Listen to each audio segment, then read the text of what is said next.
ರೀ ಟೀ ತಗೊಳ್ಳಿ.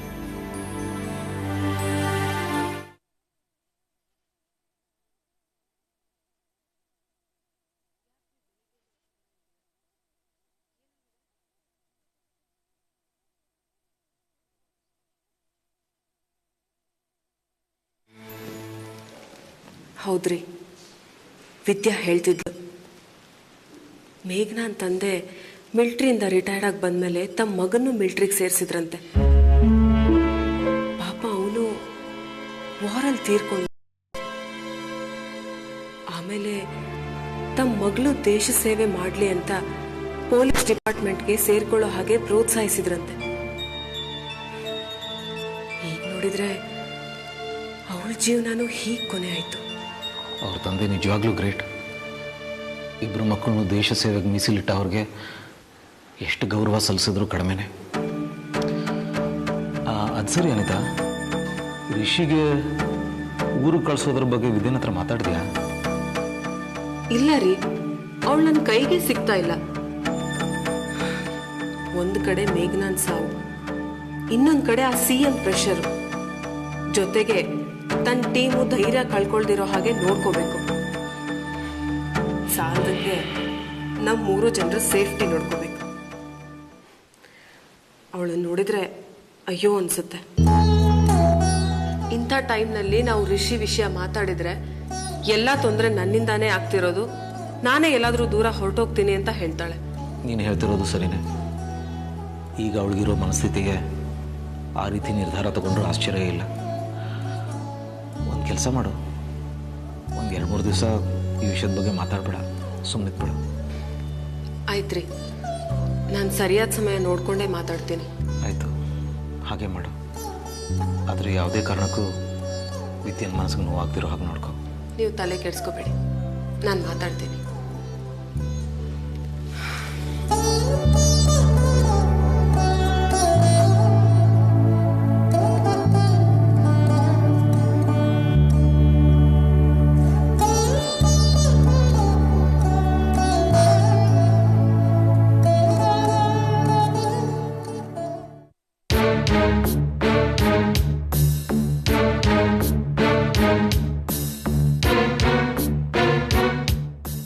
ಹೇಳಲಿಲ್ಲ. ಏನಮ್ಮ ಫೋನ್ ತಗೊಳಿದ ಕೂಡ್ಲೇನೆ ಹೇಳಮ್ಮ ಲೀಲಾ ಅಂತಿದ್ಯಾ? ಒಂದು ಹಲೋ ಇಲ್ಲ, ಹೇಗಿದೆಯಾ ಇಲ್ಲ? ಐ ಆಮ್ ಸಾರಿ, ಒಂದು ಆಪರೇಷನಲ್ಲಿ ನಾನು ಒಳ್ಳೆ ಆಫೀಸರ್ನ ಕಳ್ಕೊಂಡ್ಬಿಟ್ಟೆ. ಅದಕ್ಕೆ ಅದ್ರ ಬಗ್ಗೆ ಸ್ವಲ್ಪ ಯೋಚನೆ ಇತ್ತು. ನಿನ್ಗೊಂದು ಮೆಸೇಜ್ ಕೊಡಬೇಕಾಗಿತ್ತು. ಹೇಳಲಿಲ್ಲ. ಮೊನ್ನೆ ಒಂದು ಬಾಡಿ ಪೋಸ್ಟ್ ಮಾರ್ಟಮ್ಗೆ ಬಂದಿತ್ತು. ಅದರಲ್ಲಿ 3 ಬುಲೆಟ್ ಸಿಕ್ಕಿದೆ.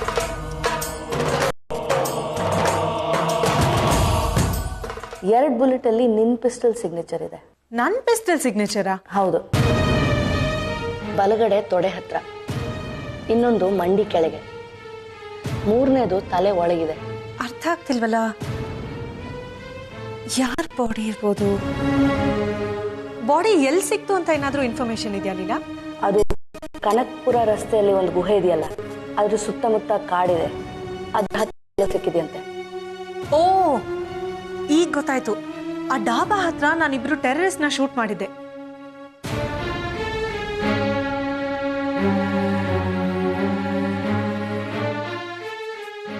ಏಟ್ ಆದ್ಮೇಲೆ ಅವ್ರಿಗೆ ಯಾವುದೇ ಮೆಡಿಕಲ್ ಹೆಲ್ಪ್ ಸಿಗದೆ ಇರೋ ತರ ಬ್ಲಾಕ್ ಕೂಡ ಮಾಡಿದ್ದೆ. ಮೋಸ್ಟ್ಲಿ ಅವ್ರಿಬ್ರಲ್ಲಿ ಒಬ್ಬ ಇರಬೇಕು. ಈಗ ಬಾಡಿ ಎಲ್ಲಿದೆ ಲೀಲಾ? ಇನ್ನೆಲ್ಲಿರುತ್ತೆ? ವಿಕ್ಟೋರಿಯಾ ಹಾಸ್ಪಿಟಲಲ್ಲಿ. ಲೀಲಾ, ಇನ್ಫಾರ್ಮೇಶನ್ ಕೊಟ್ಟಿದ್ದಕ್ಕೆ ತುಂಬಾ ಥ್ಯಾಂಕ್ಸ್. ನಾನು ಇದನ್ನ ಫಾಲೋ ಅಪ್ ಮಾಡಿ I will get back to you. Bye. ಬಾಯ್.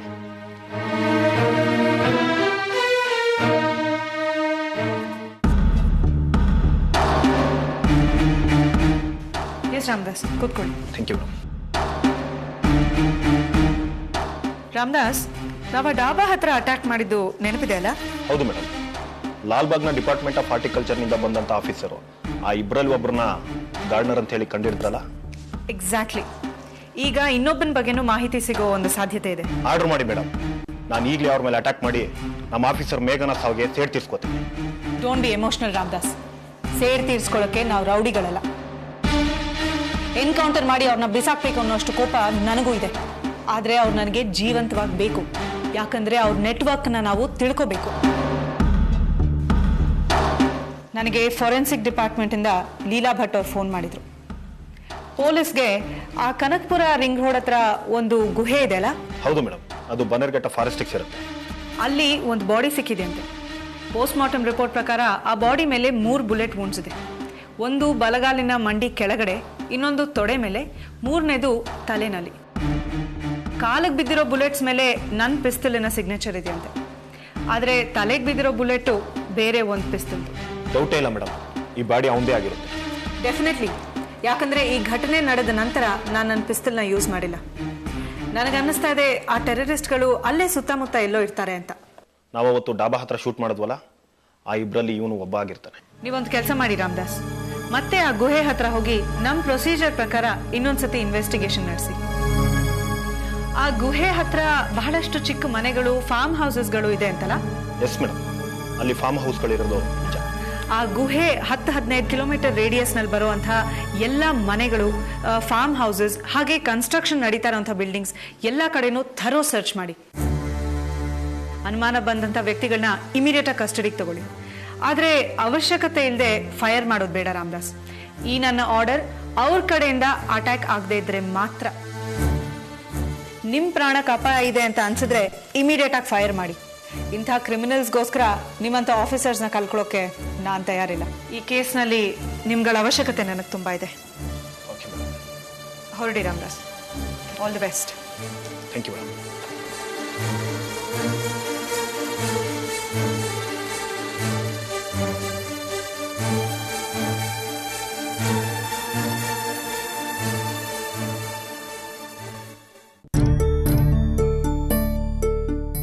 ಹೇಳಿ mister Manoj, what can I do for you? Sir, 25 ದಿವಸಗಳ ಹಿಂದೆ ನಮ್ಮ ಡಿಪಾರ್ಟ್ಮೆಂಟ್ಗೆ ಒಂದು ಇನ್ಫಾರ್ಮೇಶನ್ ಬಂದಿತ್ತು. ಅದರ ಪ್ರಕಾರ ನಾವು ಒಂದು ಮನೆ ಮೇಲೆ ರೇಡ್ ಮಾಡಿದ್ವಿ. ಆಕಸ್ಮಿಕವಾಗಿ ಅಲ್ಲಿದ್ದ ಟೆರರಿಸ್ಟ್ಗಳನ್ನ ತಪ್ಪಿಸ್ಕೊಳಕ್ ಹೋದ್ರು. ಆದ್ರೆ ಒಬ್ಬ ನಮ್ಮ ಕೈಗೆ ಜೀವಂತವಾಗಿ ಸೆರೆ ಸಿಕ್ಕ. ಗುಡ್. ಇಂಟ್ರಾಗೇಷನ್ ಅಲ್ಲಿ ಅವರ ಪ್ಲಾನ್ ಬಗ್ಗೆ ಹೆಚ್ಚಿನ ಮಾಹಿತಿ ಸಿಗದೇ ಇದ್ರು 100 ದಿವಸದ ಒಳಗೆ ಬ್ಯಾಂಗ್ಳೂರಿನಲ್ಲಿ ದೊಡ್ಡ ಪ್ರಮಾಣದಲ್ಲಿ ಆತಂಕ ಹರಡೋದಕ್ಕೆ ತಯಾರಿ ನಡೆಸ್ತಿದ್ದಾರೆ ಅಂತ ಗೊತ್ತಾಯ್ತು. ಇನ್ವೆಸ್ಟಿಗೇಟ್ ಮಾಡ್ತಾ ಮಾಡ್ತಾ ನಾವಿಬ್ರು ಮೇಲೆ ಅಟ್ಯಾಕ್ ಮಾಡಿದ್ವಿ. ಆ ಇಬ್ರು ತಪ್ಪಿಸ್ಕೊಂಡ್ರು. ಆದ್ರೂ ನಮ್ಮ SP ವಿದ್ಯಾಶರ್ಮಾ ಅವರು ಅವ್ರ ಮುಖಾನ ಚೆನ್ನಾಗಿ ಜ್ಞಾಪಕ ಇಟ್ಕೊಂಡು ಪೊಲೀಸ್ ಐಡೆಂಟಿಟಿ ಸ್ಕೆಚ್ನ ರೆಡಿ ಮಾಡಿ ಬೆಂಗಳೂರು ಸುತ್ತಮುತ್ತ ಅಂಟಿಸೋದಕ್ಕೆ ಆರ್ಡರ್ ಮಾಡಿದ್ರು. ಅದನ್ನ ನೋಡಿದ ಹಾರ್ಟಿಕಲ್ಚರ್ ಡಿಪಾರ್ಟ್ಮೆಂಟ್ನ ಡೆಪ್ಯೂಟಿ ಡೈರೆಕ್ಟರ್ ನಮ್ಮ ಆಫೀಸಿಗೆ ಬಂದು ಅದ್ರಲ್ಲಿ ಒಬ್ಬನ ಗುರುತಿದೆ ಅಂತ ಹೇಳಿದ್ರು. ಅದು ಇವನು.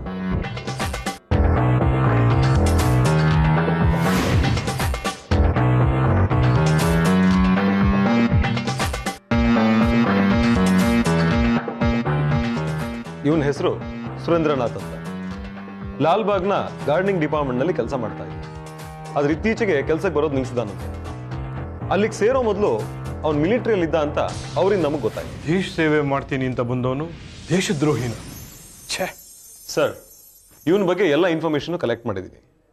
ಇವನು ನಿಮ್ಮ ಪ್ಯಾರಾ ರೆಜಿಮೆಂಟ್ ಬೇಸ್ನಲ್ಲಿ 2005-2006ರಲ್ಲಿ ಟ್ರೈನಿಂಗ್ ನಲ್ಲಿದ್ದ. ಆಗ ನೀವಲ್ಲಿ ಟ್ರೈನಿಂಗ್ ಇನ್ಚಾರ್ಜ್ ಆಗಿದ್ರಿ ಅಂತ ಗೊತ್ತಾಯ್ತು. I am really very sorry Manoj. ಈ ಫೋಟೋ ನೋಡಿದ ತಕ್ಷಣ ನನಗೆ ಏನು ಜ್ಞಾಪಕ ಬರ್ತಾ ಇಲ್ಲ. No problem sir.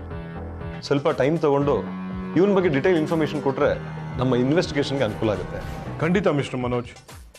ದೇಶದ್ರೋಹಿಗಳನ್ನ ಮಟ್ಟ ಹಾಕಕ್ಕೆ ನಮ್ಮ ಸಹಾಯ ಯಾವಾಗಲೂ ಇರುತ್ತೆ. ಆದರೆ ನಮಗೂ ಕೆಲವು ರಿಸ್ಟ್ರಿಕ್ಷನ್ಸ್ ಇರುತ್ತೆ. ಜವಾನ ಆಗಿರಲಿ, ಹೈಯರ್ ಆಫೀಸರ್ ಆಗಲಿ, ಅವ್ರ ಪರ್ಸನಲ್ ಡೀಟೇಲ್ಸ್ನ ಹಾಗೆ ನಾವು ಯಾರಿಗೂ ಕೊಡೋಕ್ಕಾಗಲ್ಲ. I will have to take the permission of my higher official. Sir, please try to understand. ಪರಿಸ್ಥಿತಿನ ಅರ್ಥ ಮಾಡ್ಕೊಳ್ಳಿ. I can understand your situation. ನಾನು ನಿಮ್ಗೆ ಖಂಡಿತ ಹೆಲ್ಪ್ ಮಾಡ್ತೀನಿ. ಅದು ನನ್ನ ಕರ್ತವ್ಯ ಕೂಡ. ನನಗೆ 2 ದಿನ ಟೈಮ್ ಕೊಡಿ. ನನ್ನ ಹೈಯರ್ ಅಫಿಷಿಯಲ್ಸ್ ಪರ್ಮಿಷನ್ ತಗೊಂಡು ಡೀಟೇಲ್ಸ್ ಎಲ್ಲ ಕಲೆಕ್ಟ್ ಮಾಡಿ ನಾನು ನಿಮಗೆ ಫೋನ್ ಮಾಡ್ತೀನಿ. ಇನ್ನೊಂದು 2 ದಿನ ಬಿಟ್ಟು ನನ್ನನ್ನು ಬಂದು meet. Thank you very much sir. ನಾನು ನಿಮ್ಮ ಫೋನ್ಗೋಸ್ಕರ ವೆಯ್ಟ್ ಮಾಡ್ತಾ ಇರ್ತೀನಿ. ಇದರಲ್ಲಿ ಎಲ್ಲ ಇನ್ಫಾರ್ಮೇಷನ್ಸ್ ಇದೆ.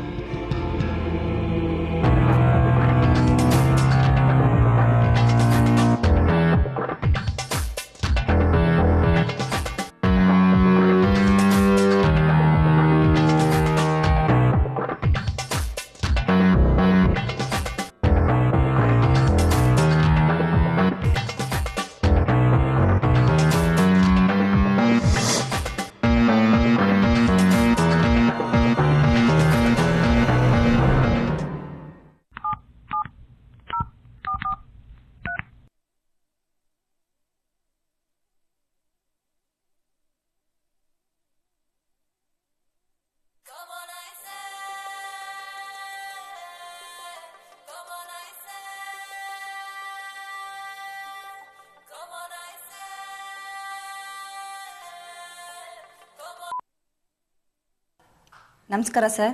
ನಮಸ್ಕಾರ. ಎಷ್ಟು ಚೆನ್ನಾಗಿ ಗುರ್ತು ಹಿಡಿದ್ಬಿಟ್ರಿ. ಅಷ್ಟು ಸುಲಭವಾಗಿ ಮರೆಯುವಂಥ ಧ್ವನಿನ ಸರ್ ನಿಮ್ಮದು. ಹೇಳಿ, ಹೇಗಿದ್ದೀರಿ? ನಾನು ಚೆನ್ನಾಗಿದ್ದೀನಿ. ನೀವು ಹೇಗಿದ್ದೀರಾ? ತಮ್ಮ ದಯ ನನ್ನ ಮೇಲಿರೋವರೆಗೂ ನಾನು ಚೆನ್ನಾಗೇ ಇರ್ತೀನಿ ಸರ್. ಅಯ್ಯೋ, ಮಾತಿನಲ್ಲಿ ಕೊಲ್ತಿರಲ್ರಿ ನೀವು. ನಾನು ಫೋನ್ ಮಾಡಿದ ಕಾರಣ ಏನಂದರೆ, ಈ ಸಲ ಬಜೆಟ್ ಇತ್ತಲ್ಲ, ಅದಕ್ಕೆ ನಮ್ಮ ಪ್ರೋಗ್ರಾಮ್ ಪ್ರಕಾರ ನಾನು ನಿಮ್ಮ ಮನೆಗೆ ಬರೋಕ್ಕಾಗಲಿಲ್ಲ ರೀ. ಪರವಾಗಿಲ್ಲ ಬಿಡಿ ಸರ್, ನಿಮ್ಮಂಥವ್ರು ನಮ್ಮ ಮನೆಗೆ ಬರೋಕ್ಕಾಗತ್ತಾ? ಛೇ, ನೀವು ತಪ್ಪು ತಿಳ್ಕೊಂಡಿದ್ದೀರಾ. ಸತ್ಯವಾಗ್ಲೂ ಪ್ರೋಗ್ರಾಮ್ನಲ್ಲಿ ಏರ್ಪೇರ್ ಆಯಿತು, ಅದಕ್ಕೆ ನಾನು ನಿಮ್ಮ ಮನೆಗೆ ಬರೋಕ್ಕಾಗಲಿಲ್ಲ. ಅಷ್ಟಕ್ಕೆ ನೀವು ಬೇಜಾರು ಮಾಡ್ಕೊಂಡ್ರೆ ಹೇಗ್ರಿ? ಮತ್ತಿನ್ನೇನು ಸರ್? ನೋಡಿ ಜಯಂತಿ, ಸಾರಿ ಜಯಂತಿ ಮೇಡಮ್ ಅವರೇ. ಪರವಾಗಿಲ್ಲ, ಈ ಮೇಡಮ್ ಗಿಡಮೆಲ್ಲ ಬೇಡ, ಬರೀ ಜಯಂತಿ ಅಂತ ಕರೆದ್ರೆ ಸಾಕು. ಈ ಸಾರಿ ಪ್ರೋಗ್ರಾಮ್ನಲ್ಲಿ ಚೇಂಜ್ ಆಗೋದಕ್ಕೆ ಚಾನ್ಸೇ ಇಲ್ಲ. ಖಂಡಿತ ಬರ್ತೀನಿ ಜಯಂತಿ. ನಿಮ್ಮನ್ನು ನಂಬೋದಾ ಸರ್ ನಾನು? ನನ್ನ ಮೇಲೆ ನಂಬಿಕೆ ಇಲ್ವಾ? ಹಾಗಾದರೆ ನನ್ನ ಮೇಲೆ ಆಣೆ ಮಾಡಿ ಹೇಳಿ. ನಿಮ್ಮ ಆಣೆಗೂ ಬರ್ತೀನಿ ಜಯಂತಿ. ಇದನ್ನು ಹೇಳೋದಕ್ಕೆ ನಾನು ಫೋನ್ ಮಾಡಿದ್ದು. Thank you sir. ನೀವು ನಮ್ಮ ಮನೆಗೆ ಬರೋದನ್ನ ನಾನು ಕಾಯ್ತಾ ಇರ್ತೀನಿ. ಶ್ಯೂರ್, ಖಂಡಿತ ಬರ್ತೀನಿ. ಬಾಯ್ ಬಾಯ್.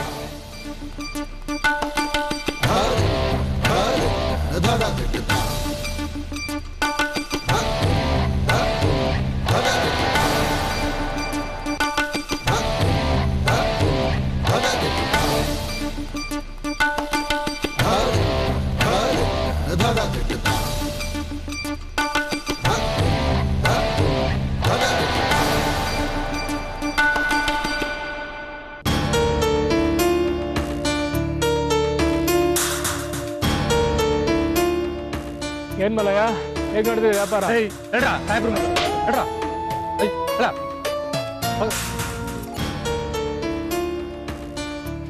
ತುಂಬಾ ಚೆನ್ನಾಗಿ ಮೇಂಟೈನ್ ಮಾಡಿದ್ಯಾ ಮಲ್ಲಯ್ಯ. ದಿನಕ್ಕೆ ಎಷ್ಟು ವ್ಯಾಪಾರ ಮಾಡ್ತೀಯಾ? ಏನೋ ತಮ್ಮ ಆಶೀರ್ವಾದ ಸರ್.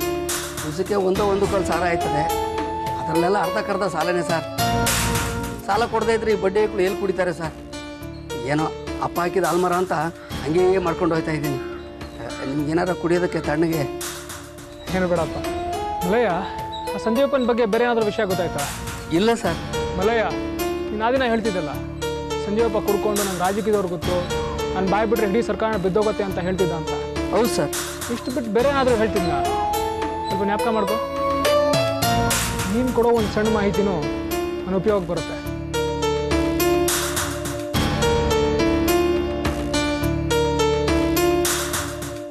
ಸರ್, ಅವನು ಒಬ್ಬನೇ ಬರ್ತಾ ಇರಲಿಲ್ಲ ಸರ್. ಅವನ ಜೊತೆಗೆ ಇನ್ನೊಬ್ಬನು ಬರೋಣ. ಮತ್ತೆ ತಿಂಗಳಲ್ಲಿ 2 ದಿವಸ ಬರೋಣ ಸರ್. ಅವನ ಜೊತೆಗೆ ಇನ್ನೊಬ್ಬನು ಬರ್ತಾ ಇದ್ದ. ಅವನನ್ನು ನನ್ನ ದೋಸ್ತು ಅಂತ ಪರಿಚಯ ಮಾಡಿಕೊಟ್ಟಿದ್ದ. ಬಂದಾಗ ಇಬ್ಬರು ಚೆನ್ನಾಗಿ ಕುಡಿಯೋರು. ತಿಂಗಳಲ್ಲಿ 2 ದಿನ? ತಿಂಗಳಲ್ಲಿ 2ನೇ ಶುಕ್ರವಾರ ಮತ್ತು ಕೊನೆ ಶುಕ್ರವಾರ ಬರೋಣ ಸರ್. ಆದರೆ ಅವ್ನು ಯಾರು ಅಂತ ಖಂಡಿತ ಗೊತ್ತಿಲ್ಲ ಸರ್. ಆದರೆ ಆ 2 ದಿವಸ ಮಾತ್ರ ಅವ್ನು ತಪ್ಪಿಸ್ತಾ ಇರಲಿಲ್ಲ. ತಿಂಗಳು 2ನೇ ಶುಕ್ರವಾರ ಮತ್ತು 4ನೇ ಶುಕ್ರವಾರನಾ? ಹೌದು ಸರ್. ಎಷ್ಟೋ ವರ್ಷದಿಂದ ಇದೇ ಥರ ನಡೀತಾ ಇತ್ತು ಸರ್. ಮತ್ತು ಇದನ್ನ ಯಾಕೆ ನೀನು ಅವತ್ತೇ ಹೇಳಿಲ್ಲ? ತಪ್ಪಾಯ್ತು, ಕ್ಷಮಿಸಿ ಸರ್. ನೀವು ಸಂಜೀವಪ್ಪನ ಬಗ್ಗೆ ಮಾತ್ರ ಕೇಳಿದ್ರಿ. ಇದು ಮುಖ್ಯವಾದ ವಿಷಯ ಅಂತ ನನಗೆ ಅನಿಸ್ತಿಲ್ಲ ಸರ್, ಹಾಗಾಗಿ ಹೇಳಲಿಲ್ಲ. ಸರಿ ಮಲಯ್ಯ, ನಾನು ಬರ್ತೀನಿ. ಆಯ್ತು ಸರ್. ನಾನು ಹೇಳಿದ ಜ್ಞಾಪಕ ಇದೆಯಲ್ಲ? ಹ್ಞೂ ಸರ್. ನನಗೆ ಹೇಳ್ದೆ ಕೇಳದೆ ಎಲ್ಲೂ ಹೊರಗೋಂಗಿಲ್ಲ. ಇಲ್ಲ ಸರ್. ಮತ್ತು ಈ ವಿಷಯ ಎಲ್ಲೂ ಬಾಯ್ಬಿಡ್ಬೇಡ. ಇಲ್ಲ ಸರ್.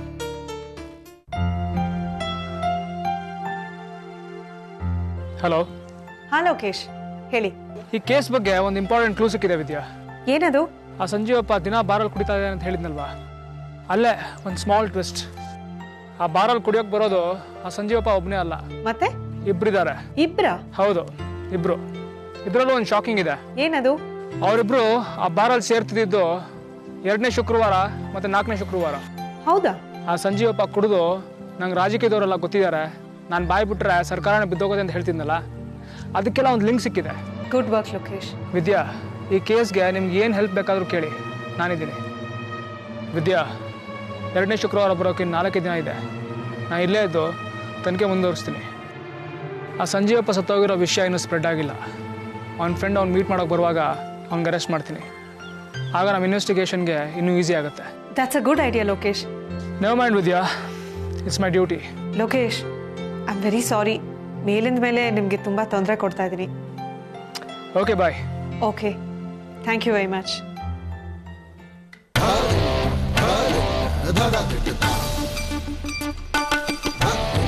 ಹೇಗಿತ್ತು ಸರ್ ಪ್ರಯಾಣ? ಒಂಟಿ ಪ್ರಯಾಣ ಬೋರಿಂಗ್ ಆಗೇ ಇರುತ್ತೆ.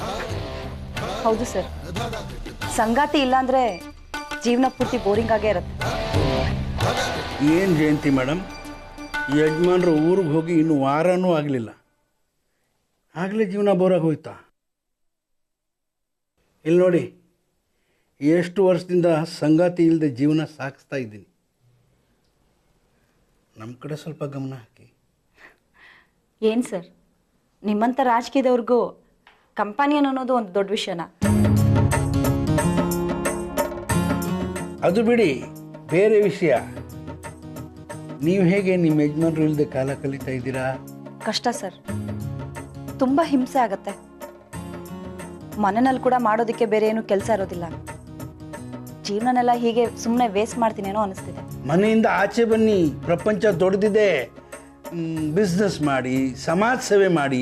ಅದು ಯಾವುದು ಇಷ್ಟ ಇಲ್ಲ ಅಂದರೆ ಕ್ಲಬ್ಗೆ ಹೋಗಿ ಪಾರ್ಟಿ ಮಾಡಿ, ಜೀವನ ಎಂಜಾಯ್ ಮಾಡಿ. ಇಲ್ಲ ಸರ್, ಇದು ಯಾವುದ್ರಲ್ಲೂ ನಂಗೆ ಇಂಟ್ರೆಸ್ಟ್ ಇಲ್ಲ. ನೀವು ಮನಸ್ಸು ಮಾಡಿದ್ರೆ ನಾನು ಬೇಜಾರು ಕಳಿಯತ್ತೆ. ನಾನು ಮನಸ್ಸು ಮಾಡಿದರೆ ನಿಮ್ಮ ಬೇಜಾರು ಕಳಿಯತ್ತಾ? ಹೌದು ಸರ್. ಹಾಗಾದರೆ ಹೇಳಿ ಜಯಂತಿ, ಏನು ಮಾಡಬೇಕು ನಾನು? ನನ್ನನ್ನು ನಿಮ್ಮ ಪಾರ್ಟಿಗೆ ಸೇರಿಸ್ಕೊಳ್ಳಿ ಅಂತ.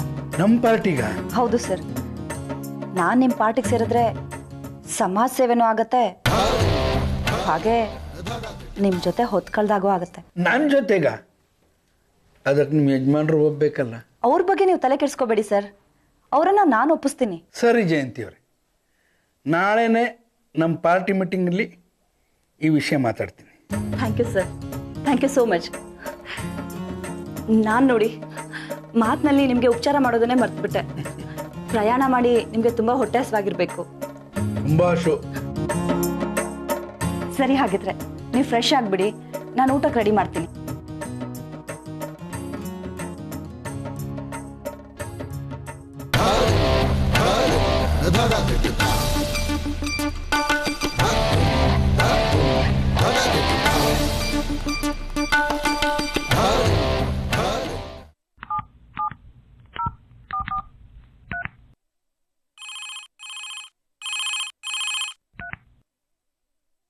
ಹಲೋ. ಹಲೋ ಲೀಲಾ, ನಾ ವಿದ್ಯಾ ಮಾತಾಡ್ತಿದ್ದೀನಿ. ಹಾಯ್ ವಿದ್ಯಾ, ನಾನೇ ನಿನ್ನ ಫೋನ್ ಮಾಡೋಣ ಅಂತ ಅಂದ್ಕೊಂಡಿದ್ದೆ. ಏನು ವಿಷಯ ಹೇಳು? ಸಂಕಲ್ಗೆರೆಯಿಂದ ಬಂದಿತ್ತಲ್ಲ ಬಾಡಿ, ಪೋಸ್ಟ್ಮಾರ್ಟಮ್ಗೆ, ಅದ್ರದ್ದು ರಿಪೋರ್ಟ್ ಬಂದಿದೆ. ಅದ್ರ ಬಗ್ಗೆ ನಿನ್ಗೆ ಹೇಳೋಣ ಅಂತ. ಆ್ಯಕ್ಚುಲಿ ನಾನು ಆ ವಿಷಯವಾಗಿ ನಿನ್ನ ಹತ್ರ ಮಾತಾಡಕ್ಕೆ ಫೋನ್ ಮಾಡಿದ್ದು. ಒಳ್ಳೆ ಕೋಇನ್ಸಿಡೆನ್ಸ್. ರಿಪೋರ್ಟಲ್ಲಿ ಅವನ ಬಲಭಾಗದ ಎದೆ ಕೆಳಗೆ ಒಂದು ಗಾಯ ಇದೆ, ಸುಮಾರು ಹಳೆ ಗಾಯ. ಆ ಪೋರ್ಷನ್ನ ಟೆಸ್ಟ್ ಮಾಡಿದಾಗ ಅದು ಗುಂಡೇಟಿನ ಗಾಯ ಅಂತಾನೆ ಖಚಿತವಾಯಿತು. That is possible. Okay, thanks Leela. Bye. Bye.